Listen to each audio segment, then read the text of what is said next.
मैं थोड़ा कल ही बड़ा हुआ हूं ना, अभी तक मैं छोटा था, मैं कल ही बड़ा हुआ हूं, तो अभी बैठेंगे वो। ये बच्चे लोग करते हैं बार बार प्रदेश में जाके शिकायत करना, ये करना वो करना। भारतीय जनता पार्टी सक्षम है, वो कार्यकर्ता गए तब भी जीतने के लिए सक्षम है, क्योंकि जनाधार भाजपा का है। आप समझ के चलिए, अगर हमारा वजूद भी है तो भाजपा के कारण है, आप समझ के चलिए। दूसरा, मैंने फिर कहा कि अल्टीमेटली तो अंतिम निर्णय पार्टी का, और जो पार्टी का निर्णय होगा वो हम सम्मान पूर्वक संभालेंगे, क्योंकि हम पार्टी का प्रतिनिधित्व करते हैं।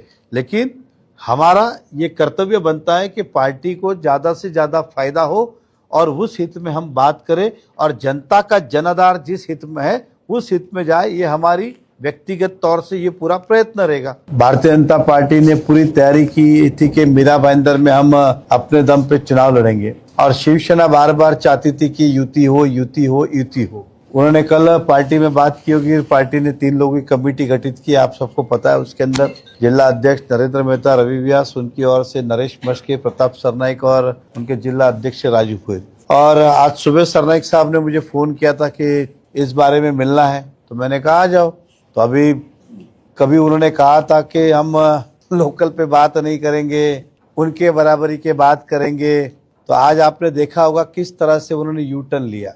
और मैं हमेशा यही कहना चाहता था कि सबसे पहले मैंने ही प्रेस कॉन्फ्रेंस लेके कहा था, आप सबको पता होगा एमएलए ऑफिस में, कि हम युति कर सकते अगर हमें जो हमारे बराबर हुआ था। तो उन्होंने उसके अंदर हमें क्या क्या कह दिया, भीख कह दिया, फिर छोटा कह दिया, उनसे क्यों बात करें। चुनाव ये युति हो कि नहीं हो, ये पूरे अधिकार स्थानिक लेवल पे होते, ये पहले से जग जाहिर है कि जो स्थानिक लेवल नक्की करेगा, दोनों के कॉम्प्रोमाइज ठीक है। थोड़ी बहुत कुछ अगर मतभेद है तो ऊपर वाले फिर उससे बैठ के सॉल्व करते। तो आज शायद उन्हें भारतीय जनता पार्टी की प्रक्रिया पता चली होगी, किस तरह से काम होता है भाजपा में। हमारे लोग उनके साथ बैठेंगे, चर्चा करेंगे, लेकिन हमारा एक मुद्दा तो क्लियर है कि हमारे जो आपने कार्यकर्ता लिए, पहले तो वो वापस दो सबसे पहले। दूसरा, शिवार गार्डन के अंदर शादी का पूरा बैंक्वेट बना के रखा, वो शहर की जनता का है, वो आपको वापस देना होगा, क्योंकि ये हमारा चुनावी मुद्दा था। अगर ये आप नहीं दोगे तो हम जनता को क्या कहेंगे।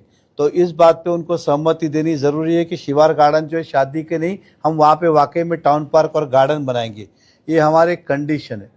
दूसरी बात, ये आप भी जानते, मैं भी जानता और वो भी जानते, कहने को हम कुछ भी कह सकते। मीरा भाईंदर में इन 7 सालों में करीबन नहीं तो 2-2.5 लाख की नई लोक संख्या बढ़ी, और जो लोक संख्या बढ़ी है उसके अंदर जनाधार आप देखें तो भारतीय जनता पार्टी का ज्यादा बड़ा है। ये जग जाहिर, कोई छुपा हुआ नहीं है इन डैट पे। सेना और भाजपा युति करती है तो इसलिए युति करती है कि दोनों को एक दूसरे की जरूरत होती है। आप अगर देखेंगे तो भाईंदर वेस्ट का पूरा पट्टा, इसमें हमें सेना की जरूरत है क्या? तो नहीं है, आप समझ के चलिए। तो वो सीटें तो वैसे ही हमारी है।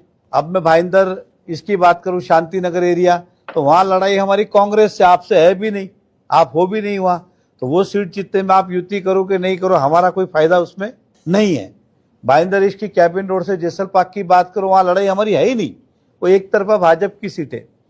अब 5-6 सीटों पे लड़ाई हो सकती है शिवसेना के साथ, लेकिन इन जगह पे अगर आप देखें तो पिछले चुनाव और इन चुनाव के अंदर 7 वर्षों में भाजपा का जनाधार बढ़ा है। इसलिए ये सीटें तो पहले साइड में निकाल दे आप, कि जो हम अपने दम पे जीतते हैं उसके अंदर ना सेना के और कांग्रेस से लड़ाई, उसमें आपका क्या योगदान है।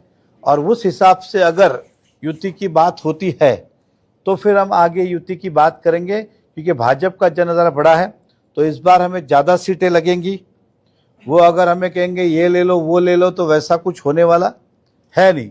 अगर सम्मान पूर्वक, अब सम्मान क्या है, तो सम्मान का मतलब ये है कि जहां आप लड़ना चाहते हो वो सीटें तभी जीती जा सकती है जब भाजपा आपको सपोर्ट करे।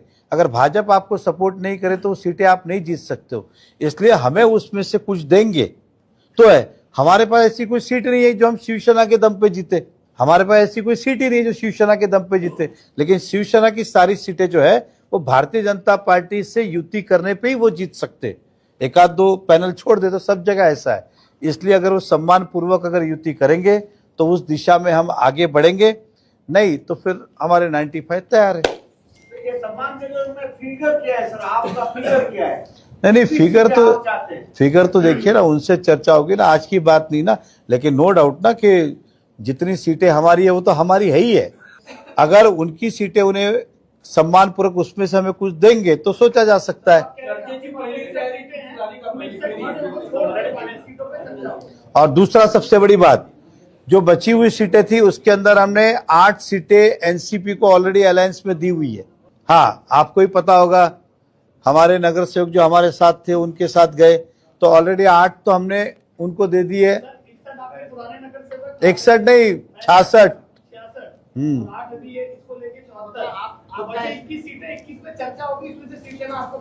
हाँ, तो हम बात करेंगे उसके अंदर। ऐसा बोल रहे हैं कि जितनी हमारी है वो तो हमारे पास रहेगी। आपकी जितनी 20 की जो आपने बोला 5-6 सीट से उसी पे बात करो, अगर उसमें हाँ, क्यों बात उसी पे होगा ना, और तो क्या हो, 5-6 सीट पे अलायंस हो सकती है ऐसा। बात तो उतनी ही है। तो इसलिए अगर उस पर चर्चा करनी है तो अवश्य, और आप भी समझते हो स्वाभाविक है ना, स्वाभाविक है ना। 66 में 8 हमने एनसीपी को दी तो कितना हुआ, 8 और 66, 72। एक चीज आप बताइए, तो आप लोग कब बैठेंगे, कब चर्चा होगी, कब अलायंस की घोषणा होगी और कब नामांकन होगा? अभी क्या है, मैं थोड़ा कल ही बड़ा हुआ हूं ना, अभी तक मैं छोटा था, मैं कल ही बड़ा हुआ हूं, तो अभी बैठेंगे वो। तो जी अभी आप ये बताइए, उस दिन का जो आपका भाषण था पूरा आक्रामक था, आपने आरोप का पिटारा खोला था और अब आरोप वो तो आज भी है। मैंने कब बोला, मैंने क्या कहा, आरोप जो है वो अभी भी है। मैंने सिंपल कहा है कि सबसे बड़ा उसमें जो मुद्दा था कि जिसमें महापालिका की जरूरत है, बाकी तो अपने हिसाब से होना ही होना है, सारे गलत है, सही है, लेकिन ये जो पर्टिकुलर शिवार गार्डन का मुद्दा है, क्योंकि वो बड़ा मुद्दा है, 10 एकड़ की जमीन जो मीरा भाईंदर के नागरिकों की है उसे हम कॉम्प्रोमाइज में छोड़ नहीं पाएंगे। 12 एकड़ और खाली उसमें शादी के मंडप के ये सब, वहां पे लोग भी परेशान है, पब्लिक भी परेशान है, आए दिन वहां पे लोगों के लिए टाउन पार्क था वो। तो ये हमारे कंडीशन है कि टाउन पार्क की जगह आप महापालिका को वापस दे, एक। दूसरा, हमारे कार्यकर्ता वापस दे, 2। तीसरा, ये जो 21 सीटें बची, अगर उस पर बातचीत करनी है तो हम आगे उस चीज के लिए तैयार है। तो वो मेहता जी, आपने जो ये शिवार गार्डन की जो कंडीशन रखी है, जो दिया गया है आप लोगों के राज में ही गया है, और अभी 3 साल में प्रशासन कोई हमारे राज्य में नहीं है। 2008 में कांग्रेस राष्ट्रवादी का पाप है ये। लेकिन सर उसके बाद तो आप 2008 के बाद से लगातार, अरे तो हम तो कोर्ट में लड़ रहे तब से। अरे हाँ, ऐसा है कि नहीं, मेरी बात सुनिए, कोर्ट में मैटर चल रहा था, कोर्ट से हाई कोर्ट ने आर्बिट्रेशन अपॉइंट किया, आर्बिट्रेशन ने उसके अंदर स्टे दिया कि आप फिलहाल रद्द मत करो, लेकिन फिर भी शादियों का काम चल रहा था। एग्जाम्पल उदाहरण दे रहा हूं, और हम चाहते थे कि इस बार हम उसको अपील करेंगे। ये सारा कभी हुआ तो इन बीच के 5 साल के पीरियड में ज्यादा हुआ, वो जब कोविड के टाइम पे खिचड़ी विचड़ी ये सब बातें और बातें, वो आएंगे कभी उस बात। अरे एक मेरी बात सुनिए, इसलिए हमें न्यायपालिका पे विश्वास था कि हमें न्याय मिलेगा, तो इसलिए हम चाहते थे, लेकिन जो बीच में इन्होंने जो पॉलिटिकल प्रेशर के अंदर किया उसे सुधारना चाहिए। कल्याण डोंबिवली में जो एक दूसरे कार्यकर्ता एक दूसरे पार्टी में शामिल करने के लिए विवाद हुआ, फिर वो विवाद बढ़ा और ऊपर के नेताओं के बीच एक सेटलमेंट इस तरह का हुआ, आम सहमति बनी कि कोई एक दूसरे के कार्यकर्ता को लेगा नहीं। तो जिस तरह से आप बोले हमारे कार्यकर्ता ले लिए, वापस दिए, तो आपके कार्यकर्ता नहीं, हमने कभी नहीं लिए। एक बार कुछ लिए थे, हमारे लोगों ने बोला तो उन्होंने ठोक के बोला, वो हमारे है ही नहीं। ये बच्चे लोग करते हैं, बार बार प्रदेश में जाके शिकायत करना, ये करना वो करना। भारतीय जनता पार्टी सक्षम है, वो कार्यकर्ता गए तब भी जीतने के लिए सक्षम है, क्योंकि जनाधार भाजपा का है। आप समझ के चलिए, अगर हमारा वजूद भी है तो भाजपा के कारण है, आप समझ के चलिए। दूसरा, मैंने फिर कहा कि अल्टीमेटली तो अंतिम निर्णय पार्टी का, और जो पार्टी का निर्णय होगा वो हम सम्मान पूर्वक संभालेंगे, क्योंकि हम पार्टी का प्रतिनिधित्व करते हैं। लेकिन हमारा ये कर्तव्य बनता है कि पार्टी को ज्यादा से ज्यादा फायदा हो और उस हित में हम बात करें, और जनता का जनाधार जिस हित में है उस हित में जाए। ये हमारी व्यक्तिगत तौर से ये पूरा प्रयत्न रहेगा।